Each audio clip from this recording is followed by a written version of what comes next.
বন্ধুরা, রান্না বান্না হয়ে গেছে। আজকে একটা দারুণ রেসিপি করেছি, রেসিপিটা আপনাদেরকে দেখাচ্ছি। তার আগে দেখিয়ে নিই, এই যে রান্না করেছি প্রতিদিনের মতন ভাত, আর এখানে হচ্ছে পুঁই শাক, এখানে হচ্ছে আম ডাল, আর এখানে হচ্ছে ফলুই মাছ, আলু আর উচ্ছে দিয়ে।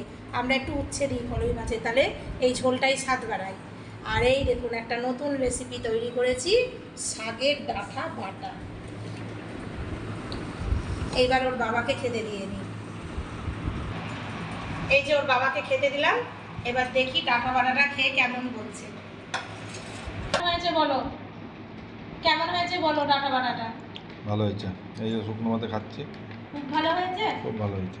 ব্যাস গেল, তার মানে ডাঁটা এবার আবার আসবে। আজকে এই পর্যন্তই, এবার ওদেরকে সব পদে পদে দেবো।